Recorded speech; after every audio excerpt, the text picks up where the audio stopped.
बड़ी सभा में मैं कह कर जाता हूं, भुवनेश्वर साहू को न्याय दिलाने की जिम्मेदारी हमारी है, हमारी।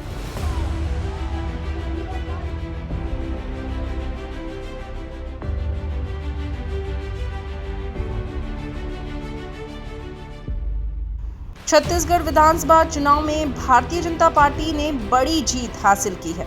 90 विधानसभा सीट वाली छत्तीसगढ़ में भारतीय जनता पार्टी के कुल 54 सीट हासिल की, जबकि सत्ताधारी कांग्रेस को केवल 35 सीटों पर जीत नसीब हुई। वहीं एक सीट गोंडवाना गणतंत्र पार्टी के हिस्से में आई। इन चुनावों में उप मुख्यमंत्री टीएस सिंहदेव समेत राज्य के 9 मंत्रियों को हार का सामना करना पड़ा। इन सबके बीच जिस एक सीट को लेकर काफी चर्चा हो रही है वो है साजा विधानसभा सीट। साजा विधानसभा सीट पर कांग्रेस पार्टी के वरिष्ठ नेता और 8 बार के विधायक रविंद्र चौबे को हार का सामना करना पड़ा है। खास बात यह है कि रविंद्र चौबे को जिस कैंडिडेट से हार मिली, उन्होंने इससे पहले कोई भी चुनाव नहीं लड़ा था। रविंद्र चौबे को बीजेपी प्रत्याशी ईश्वर साहू ने 5297 वोटों से हरा दिया।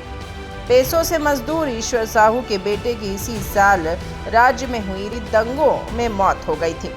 इन चुनावों में भाजपा के प्रत्याशी ईश्वर साहू को 1,01,789 वोट मिले, जबकि रविंद्र चौबे को 96,593 वोट मिले हैं। वहीं तीसरे स्थान पर निर्दलीय उम्मीदवार सुनील कुमार रहे। दरअसल अप्रैल 2023 में साजा विधानसभा क्षेत्र के बिरनपुर गांव में सांप्रदायिक दंगे हुए थे। मीडिया रिपोर्ट्स के मुताबिक स्कूल से मारपीट से शुरू हुई घटना सांप्रदायिक दंगों में बदल गई। इस घटना में कुल 3 लोगों की मौत हुई है, जिनमें ईश्वर साहू के बेटे भुवनेश्वर साहू भी शामिल थे। रिपोर्ट्स के मुताबिक छत्तीसगढ़ सरकार ने भुवनेश्वर साहू के परिवार के लिए 10 लाख रुपए के मुआवजे और सरकारी नौकरी का ऐलान किया था, लेकिन भुवनेश्वर साहू ने इसे लेने से इनकार कर दिया था। इस घटना के बाद बीजेपी ने ईश्वर साहू को टिकट दिया था। हमारे भाई ईश्वर साहू एक प्रत्याशी नहीं है। ईश्वर साहू प्रतीक है न्याय की लड़ाई का। बड़ी सभा में मैं कह कर जाता हूं, भुवनेश्वर साहू को न्याय दिलाने की जिम्मेदारी हमारी है, हमारी।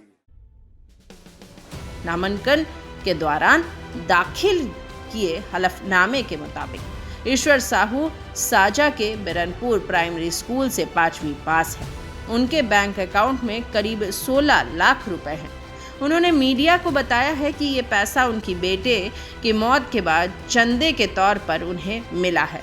वित्त वर्ष 2018 से 19 से लेकर 2022 से 23 तक उन्होंने आईटीआर फाइलिंग में 17,000 रुपए से लेकर 22,000 रुपए तक की आय दिखाई है। हलफनामे में उन्होंने खुद को मजदूर बताया है। कैंडिडेट लिस्ट आने से पहले बीजेपी ने उन्हें चुनाव लड़ने का प्रस्ताव दिया था, जिसे शुरुआत में तो उन्होंने नकार दिया था, लेकिन फिर सोच विचार करने के बाद उन्होंने इस प्रस्ताव को स्वीकार कर लिया था।